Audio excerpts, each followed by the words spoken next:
എൻ്റെ 6 വർഷത്തെ ആഗ്രഹമാണ് ഇന്നിതാ സഫലമാകാൻ പോകുന്നത്. ഇന്നാണ് മലയങ്കിടി ശ്രീകൃഷ്ണസ്വാമി ക്ഷേത്രത്തിലെ ആറാട്ട്. ഓർമ്മ വെച്ച കാലം മുതൽ 2020 വരെ ഒരു വർഷം പോലും ഞാൻ എൻ്റെ ആറാട്ട് മുടക്കിയിട്ടേയില്ല. അതിന് ഇത്രയും വർഷത്തെ ഗ്യാപ്പ് എടുക്കുമെന്ന് ഞാൻ എൻ്റെ സ്വപ്നത്തിൽ പോലും വിചാരിച്ചിട്ടുമില്ല.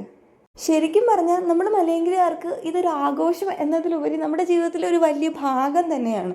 ഇനി ഇതിനെക്കുറിച്ച് അറിയാത്തവർക്കായി ഞാൻ ചെറുതായിട്ടൊന്ന് പറഞ്ഞുതരാം.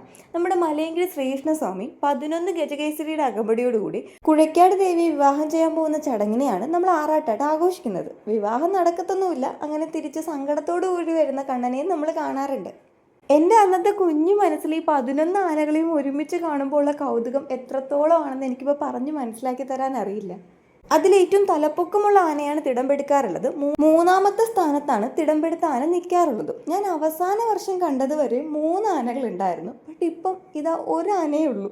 ശരിക്കും പറഞ്ഞാൽ ഞാൻ കണ്ട ആറാട്ട് അല്ലെങ്കിൽ എൻ്റെ മനസ്സിലെ ആറാട്ട് ഇതൊന്നും അല്ലായിരുന്നു. അത്രത്തോളം വലിയൊരു മാറ്റമാണ് ഈ ആറാട്ട് മഹോത്സവങ്ങളിൽ ആന ഇടയുന്ന പ്രശ്നങ്ങൾ കൊണ്ടാണ് ആനകളെ കുറച്ച് ഇപ്പോൾ ഒരാനയായിട്ട് മാറ്റിയിട്ടുണ്ടായിരുന്നു. നമ്മുടെ മലയങ്കിഴപ്പന് സ്വന്തമായിട്ടൊരു ആനയുണ്ട്, മലയങ്കിരി ശ്രീ വല്ലഭൻ. ഈ 11 ആനയുടെയും കൂടെ പോയി ഒരു ദിവസം വല്ലഭനും തിടമ്പെടുത്ത കേട്ടോ. ശരിക്കും പറഞ്ഞാൽ അന്ന് നമുക്ക് മലയങ്കിഴാർക്ക് മൊത്തത്തിലൊരു സന്തോഷം തന്നെയായിരുന്നു. നമ്മുടെ മുമ്പിൽ കളിച്ചു വളർന്നൊരു ആന ഭഗവാന്റെ തിടമ്പെടുത്തു എന്ന് പറഞ്ഞാൽ അത്രത്തോളം വലുതായി എന്നർത്ഥം. അത് ശരിക്കും നമുക്കൊരു ആഘോഷം തന്നെയാണ്. എത്രയൊക്കെ വർഷങ്ങൾ കടന്നു പോയാലും നമ്മുടെ കൃഷ്ണനെ ഇത്രയും അടുത്ത് കാണുമ്പോൾ അറിയാതെ തന്നെ നമ്മുടെ കണ്ണുകൾ നിറഞ്ഞു പോകാറുണ്ട്. ശരിക്കും പറഞ്ഞാൽ ഒരു ആറാട്ട് കഴിഞ്ഞു കഴിഞ്ഞാൽ അടുത്ത ദിവസം തൊട്ടേ കാത്തിരിപ്പാണ് അടുത്ത വർഷത്തെ ആറാട്ടിന് വേണ്ടി. കലണ്ടർ കിട്ടുമ്പോൾ പോലും ആദ്യം ഞാൻ നോക്കാറുള്ളത് ഈ വർഷത്തെ ആറാട്ട് എപ്പോഴാണെന്നാണ്. ആ ഒരു ഫീലിങ്സ് അത് അനുഭവിച്ചാലേ മനസ്സിലാവുള്ളൂ. നമുക്ക് എത്രത്തോളം എക്സ്പ്ലെയിൻ ചെയ്ത് പറഞ്ഞ് മനസ്സിലാക്കിച്ചാലും ആർക്കും തന്നെ അത് മനസ്സിലാക്കാൻ പോകുന്നുമില്ല. സാധാരണഗതിയിൽ തിടമ്പിൻ്റെ കൂടെ ഒത്തിരി ജനങ്ങൾ കൂടെ വരാറുണ്ട്. ഇപ്രാവശ്യം അതും വളരെ കുറവായിരുന്നു. ഞാൻ ശരിക്കും പറഞ്ഞാൽ ഇതിപ്പോൾ എന്ത് പറ്റി, നമ്മുടെ ആറാട്ടിന് ഇത്രത്തോളം മാറ്റോ എന്നൊക്കെ ഞാൻ വിചാരിച്ചിട്ടുണ്ടായിരുന്നു. നമുക്ക് പോലീസ് സ്റ്റേഷൻ ഉണ്ട്, മലയങ്കിരി പോലീസ് സ്റ്റേഷനിൽ അന്നത്തെ ഒരു ദിവസമാണ് നമുക്ക് എല്ലാവർക്കും കയറാൻ പറ്റും. അതിൻ്റെ അവിടെ പായസവും വിതരണം ചെയ്യും.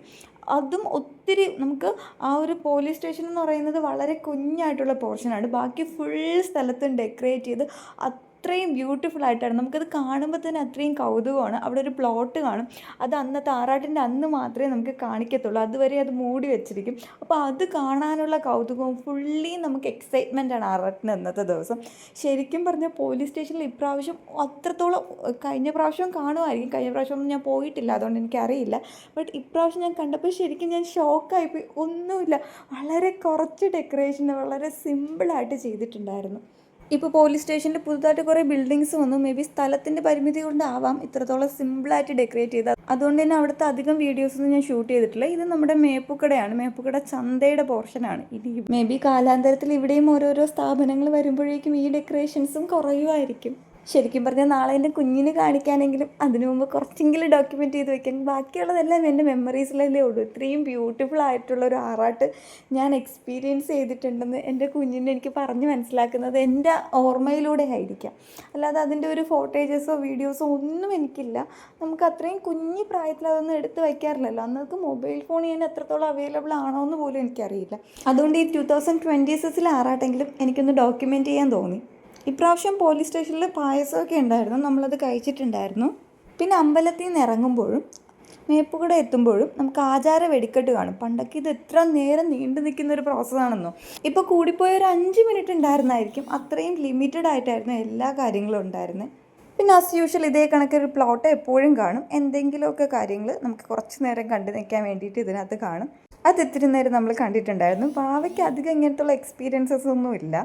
അധികം ഞാൻ അവളെ ഇങ്ങനത്തെ കാര്യങ്ങൾക്കൊന്നും കൊണ്ടുപോയിട്ടുമില്ല. അതുകൊണ്ട് തന്നെ ഞാൻ ഇന്ന് നന്നായിട്ട് എൻജോയ് ചെയ്യട്ടെ എന്ന് വിചാരിച്ചിട്ടുണ്ടായിരുന്നു. ഭാവ പേടിച്ചിട്ടുണ്ടായിരുന്നു കേട്ടോ. ആദ്യമൊന്നും വലിയ പ്രശ്നമില്ലായിരുന്നു. ബട്ട് ഇതിൻ്റെ ഇടയിൽ നിന്ന് ഇടയ്ക്ക് തീ വരുന്നുണ്ട്. ആ ഒരു സാധനം കണ്ടപ്പോഴേക്കും ആൾ നന്നായിട്ട് പേടിച്ചിട്ടുണ്ടായിരുന്നു. കരഞ്ഞിട്ടൊന്നുമില്ല കേട്ടോ. ആളങ്ങനെ പെട്ടെന്ന് ഇങ്ങനത്തെയുള്ള കാര്യങ്ങൾ കണ്ടങ്ങനെ കരയാറില്ല. ബട്ട് പേടിച്ചിട്ടുണ്ടായിരുന്നു എന്തായാലും. പിന്നെ കസിൻ്റെ ഡാൻസ് ഉണ്ടായിരുന്നു. ഇതെൻ്റെ മാമൻ്റെ മോളാണ് കേട്ടോ. ഇതെൻ്റെ മാമനാണ്. അമ്മൂമ്മയും ഫ്രണ്ടിൽ തന്നെ സീറ്റ് ഉറപ്പിച്ച് വെച്ചിട്ടുണ്ട്. അവളുടെ ഡാൻസ് ഉള്ളതല്ലേ അത് കാണാൻ വേണ്ടിയിട്ട്. ഇത് മേപ്പുക്കടയാണ് കേട്ടോ. ഇനി മലയങ്കിഴി രാത്രിയും പ്രോഗ്രാമുണ്ട്. മലയങ്കിഴി ഗാനമേളയാണ്, നന്ദഗോവിന്ദം ഭജൻസും ഉണ്ട്. ശരിക്കും പറഞ്ഞാൽ കുറച്ചധികം കാലമായിട്ട് ഞാൻ കാണാൻ ആഗ്രഹിക്കുന്ന ഒരു പ്രോഗ്രാമും കൂടെ ആയിരുന്നു. ബട്ട് വാവയും കൊണ്ട് ഇത്രയും തിരക്കിൻ്റെ ഇടയിൽ പോകുന്നത് അത്രത്തോളം പോസിബിൾ അല്ലായിരുന്നു. അവ ഉറങ്ങിയതിന് ശേഷം പോകാമെന്നായിരുന്നു പ്ലാൻ. ബട്ട് നേരത്തെ തുടങ്ങിയിട്ടുണ്ടായിരുന്നു, ഒരു 9 മണിയൊക്കെ ആയപ്പോൾ തുടങ്ങിയിട്ടുണ്ടായിരുന്നു. സാധാരണഗതിയിൽ ആറാട്ടിന് ജനസാഗരം എന്ന് പ്രയോഗിക്കുന്നതിൽ ഒരു തെറ്റും ഉണ്ടാവില്ല, അത്രത്തോളം ജനങ്ങൾ കാണും. ബട്ട് ഇപ്രാവശ്യം നല്ല കുറവായിട്ടായിരുന്നു എനിക്ക് ഫീൽ ചെയ്തത്. വേറെ ഒന്നും കൊണ്ടല്ല, ഈ ഭജൻസ് കാണാൻ വേണ്ടിയിട്ട് എല്ലാവരും അവിടെ തന്നെ സീറ്റ് ഉറപ്പിച്ച് വെച്ചിട്ടുണ്ടായിരുന്നു. അങ്ങനെ പിന്നെ രാത്രി പ്രോഗ്രാം കാണുന്നില്ലെന്ന് ഉറപ്പിച്ചതുകൊണ്ട് ഞങ്ങൾ തിരിച്ച് വീട്ടിൽ പോയിട്ടുണ്ടായിരുന്നു. ലൈഫിൽ ആദ്യമായിട്ടാണ് ആറാട്ടിനന്ന് ഞങ്ങൾ തിരിച്ച് ഞങ്ങളുടെ സ്വന്തം വീട്ടിലോട്ട് പോകുന്നത്. സാധാരണഗതിയിൽ മോളിയമ്മയുടെ, വിച്ച് മീൻസ് വല്യമ്മയുടെ വീട്ടിലാണ് നമ്മൾ സ്റ്റേ ചെയ്യുന്നത്. എന്നിട്ട് പിറ്റേ ദിവസം രാവിലെ പോകത്തുള്ളൂ.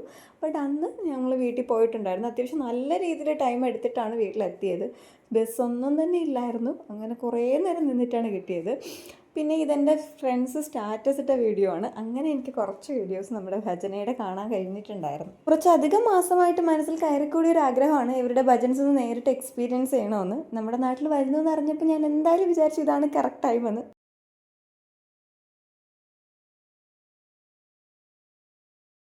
ബട്ട് ഇതല്ലായിരുന്നു കറക്റ്റ് ടൈം. ഇനിയും എനിക്ക് വെയിറ്റ് ചെയ്യേണ്ടിയിരിക്കുന്നു. ബട്ട് എന്നെങ്കിലും ഒരിക്കൽ എന്തായാലും ഇത് സാധിക്കുമെന്ന് എനിക്ക് ഉറപ്പാണ്.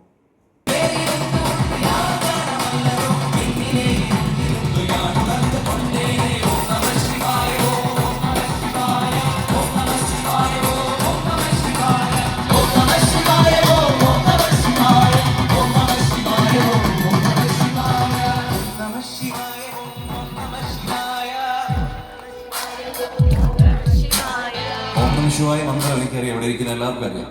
അപ്പൊ അത് ധൈര്യമായിട്ട് പാടാം. പാടുന്നതൊപ്പം ഞങ്ങളുടെ താളത്തിന്റെ ഒപ്പം നിങ്ങളുടെ കൈകൾ കൂടി ഒന്ന് ഉയർത്തി